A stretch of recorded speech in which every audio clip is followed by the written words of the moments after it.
Hello hello hello students, last video में हमने 6.5 का बेसिक सीख लिया था।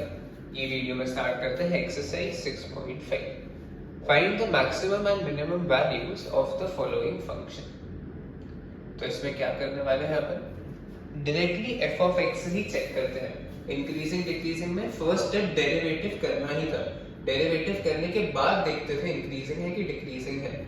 इसमें अपन डायरेक्टली ही एफ ऑफ एक्स में चेक करते हैं। तो एफ ऑफ एक्स में मैं बोल सकता हूँ एक्स स्क्वायर फंक्शन में, तो इसमें सीधा फाइनल आंसर ही लिख दूंगा, तुम्हारा मिनिमम वैल्यू लोएस्ट आंसर इसका 0 हो सकता है, 0 से छोटा आंसर पॉसिबल नहीं है। पॉइंट ऑफ मिनिमम मतलब x की कौन सी वैल्यू पे इसका लोएस्ट आंसर हो रहा है। तो जब मैं x का वैल्यू 0 पुट करूंगा तब x स्क्वायर का आंसर लोएस्ट होगा, 0 होगा। तो point of minima is also 0 and no maximum value मैं पता नहीं कर सकता। नेक्स्ट फंक्शन, इसमें भी मैं डायरेक्टली निकाल सकता हूँ। डायरेक्टली निकालने के लिए क्योंकि स्क्वायर फंक्शन है तो मैं सीधा पता कर सकता हूँ मिनिमम होगा कि मैक्सिमम क्या आंसर होने वाला है। ये पूरे स्क्वायर फंक्शन का अंदर कुछ भी हो फर्क नहीं पड़ता है, पूरे स्क्वायर फंक्शन का लोएस्ट आंसर इज ऑलवेज 0। तो इसका आंसर 0 है, तो 0 plus 3 lowest answer will be 3। Correct है, 3 से छोटा इसका आंसर हो ही नहीं सकता है क्योंकि ये नेगेटिव होगा ही नहीं, इसका लोएस्ट आंसर ही 0 है। तो ये पूरे फंक्शन का minimum value is equal to 3 होने वाला है। पॉइंट ऑफ मिनिमा मतलब x की कौन सी वैल्यू पे आंसर 3 आने वाला है ये चेक करेंगे अपन। तो वो कैसे निकालने वाले हैं, x का वैल्यू मैं क्या पुट करूंगा जिससे इसका आंसर 0 आ जाए। तो x का वैल्यू जब मैं 1/2 पुट करूंगा तो ये 2 into 1/2, 2 कैंसिल और -1, तो ये पूरे का आंसर तब 0 होगा।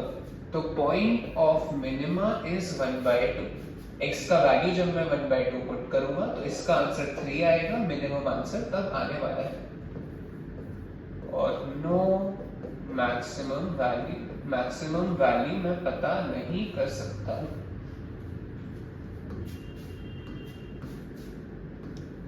क्वेश्चन नंबर 2, फंक्शन गिवन है, तुमको मैक्सिमम और मिनिमम बताना है। तो अब यहाँ पे ध्यान रखना है कि ये स्क्वायर फंक्शन के बाहर माइनस लगा है। करेक्ट है, तो जैसे अगर ये स्क्वायर फंक्शन का आंसर आ जाता है सपोज 0, तो ये पूरे फंक्शन का आंसर 10। ये स्क्वायर फंक्शन का आंसर सपोज आ जाता है 4, तो पूरे इसका आंसर क्या हो जाएगा, -4 हो जाएगा। तो इसका आंसर 6, तो एक आंसर मेरा 10 आ रहा है, फिर 6 आ रहा है, फिर सपोज इसका आंसर 8 आ गया तो फिर 2 आ रहा है, तो मेरा आंसर छोटा होते जाएगा। करेक्ट है, तो ये जो 10 है ये 10 एक्चुअली मेरा हाईएस्ट वैल्यू होगा क्योंकि जब इसका आंसर 0 होगा तो आंसर 10 है, इसका आंसर मैं 0 से कुछ भी बड़ा ले लूं तो वो माइनस सब्ट्रैक्ट होता जाएगा ना। अगर तुमको ऐसे नहीं समझ रहा है तो इसको ये लिख लो, f of x is equal to 10 minus ये वाले टर्म को बाद में लिख लो, x minus 1 whole square. Correct है, तो इसका मैं कोई भी वैल्यू निकालते जाऊंगा तो ये माइनस करते जाऊंगा तो छोटा होते जाएगा आंसर। करेक्ट है, तो इसमें स्क्वायर फंक्शन का लोएस्ट आंसर इज 0।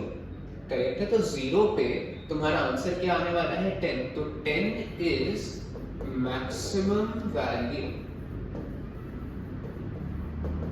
करेक्ट है, क्योंकि इसका आंसर और कुछ भी आते जाएगा तो माइनस होगा, तो आंसर तुम्हारा खुद ही छोटा होते जाएगा। पॉइंट ऑफ मैक्सिमम x की कौन सी वैल्यू पे ये स्क्वायर फंक्शन 0 हो रहा है, तो पॉइंट ऑफ मैक्सिमा इज 1 और नो मिनिमम वैल्यू, क्योंकि जैसे जैसे मैं इसका वैल्यू बढ़ाते जाऊंगा फाइनल आंसर तुम्हारा और छोटा होते जाएगा। इसका सेकंड वाला, अब ये क्वाड्रेटिक इक्वेशन है।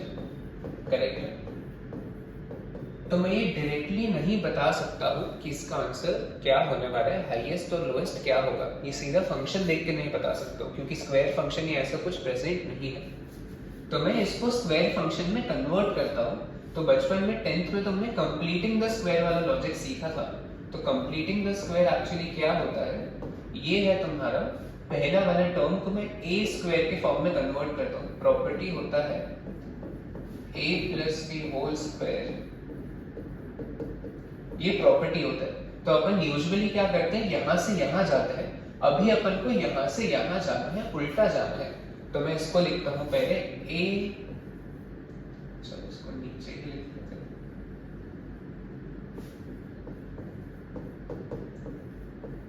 ये होगा 3x होल स्क्वायर। इसका मतलब ये a वाला टर्म मेरे को मिल गया है, a स्क्वायर वाले टर्म में a 3x मिल गया है। a square plus 2 into a, यहां तक तो तुमको पता चल गया है। तो इसकी हेल्प से मुझे b वाला टर्म मिलता है। तो a square plus 2 into a वाला टर्म मिल गया था। फाइनल आंसर यहाँ पे क्या आना चाहिए, 12x आना चाहिए। तो मेरा इंटू b वाला टर्म क्या होगा, यहाँ पे इंटू 2 होना चाहिए, मतलब b इज 2। तो a square plus 2ab, last में क्या होना चाहिए, b स्क्वायर। b स्क्वायर मतलब लास्ट में 4 प्रेजेंट होना चाहिए। यहाँ पे 4 प्रेजेंट है क्या, नहीं है। तो इसमें मैं क्या कर लेता हूँ, प्लस 2 स्क्वायर माइनस 2 स्क्वायर अपने मन से लगाता हूँ, और ये प्लस 2 एज इट इज जो है। इन दोनों को जब मैं सॉल्व करूंगा तो ये 0 ही होने वाला है। तो मैं ये इक्वेशन का वैल्यू तो चेंज नहीं कर रहा हूँ फंक्शन का, करेक्ट है। तो ये 0 ही है। तो इतना मैंने क्यों किया अपने, ताकि ये पार्ट मेरा आइडेंटिटी बन जाए, a square plus 2ab plus b square. तो f ऑफ x क्या हो जाएगा मेरा, 3x प्लस 2 होल स्क्वायर, और लास्ट में क्या बचने वाला है, -4 प्लस 2। तो ये पूरा सिंपलीफाई करके मैं लिख लेता हूं।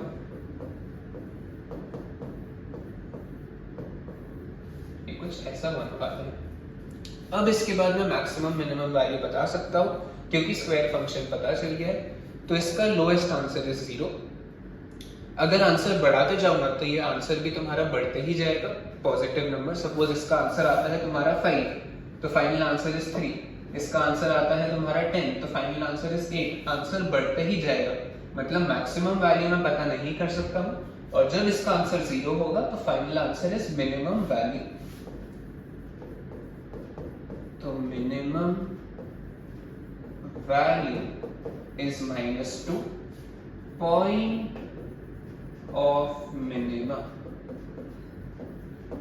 पॉइंट ऑफ मिनिमा x की कौन सी वैल्यू पे ये फंक्शन 0 हो रहा है, तो x का वैल्यू मुझे क्या लेना पड़ेगा, -2/3। जब मैं लूंगा तब ये 0 होगा, और no maximum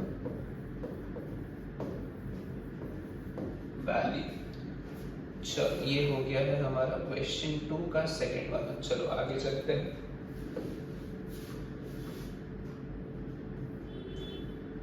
question number 3, f of x given है तुमको mod x।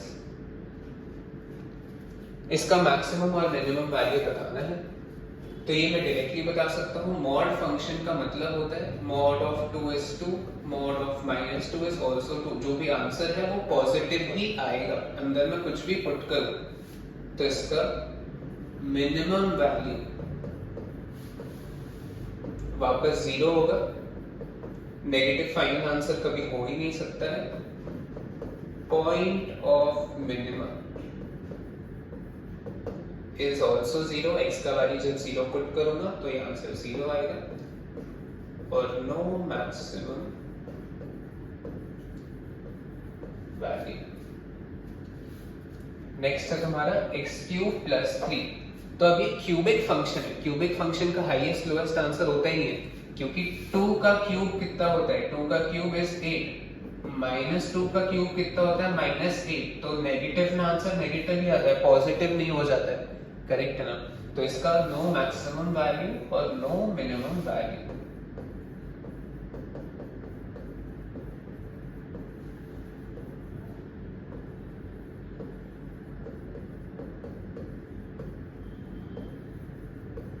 No maximum no minimum. सिर्फ मैं स्क्वायर फंक्शन और मॉड फंक्शन में बता सकता हूँ। कि लोएस्ट आंसर क्या होगा, और वो केस में 0 होगा। चलो इसमें मॉड गिवन है, तो मॉड में यहाँ पे चलो डायरेक्टली ही लिख लेते हैं। अभी इसका लोएस्ट आंसर इज 0, 0 से छोटा आंसर नहीं हो सकता है कभी, तो -1 करने के बाद फाइनल आंसर -1 आएगा। तो minimum value is -1, point of minima is -2, no maximum value, maximum value पता नहीं कर सकता हूँ। यहाँ पे 0 आएगा, तो minimum value final answer is 3, point of minima is 0, no maximum value. चलो question number 5 does not have maxima और minima। तो अब ये वाले केस में मैं डायरेक्टली नहीं बता सकता हूँ, और क्यूबिक फंक्शन है, तो क्यूबिक फंक्शन को मैं और सिंप्लीफाई भी नहीं कर सकता हूँ। तो इसमें मुझे क्या करना पड़ेगा, जो सेकेंड वाला स्टेप है, यहाँ मैं चलो इसको ऐसा लिख लेता हूँ, f of x is, इसको मैं फैक्टराइज करने का ट्राई करता हूँ। फैक्टराइज करने के लिए ये क्या हो जाएगा, f of x is equal to, इन दोनों में इंक्रीजिंग डिक्रीजिंग में सिखाया था कि जब भी क्यूबिक फंक्शन आता है और फैक्टराइज करना है तो पहले अपन कॉमन लेने का ट्राई करते हैं। अगर कॉमन लेके तुम्हारा फैक्टराइज हो गया तो बहुत अच्छी बात है, कॉमन लेके फैक्टराइज नहीं हुआ तो लॉन्ग डिवीजन वाला मेथड करना पड़ता है। तो इसमें अगर मैं x² कॉमन लूंगा तो ये हो जाएगा x + 1, और इसमें अगर मैं +1 कॉमन लूंगा तो ये हो जाएगा x + 1।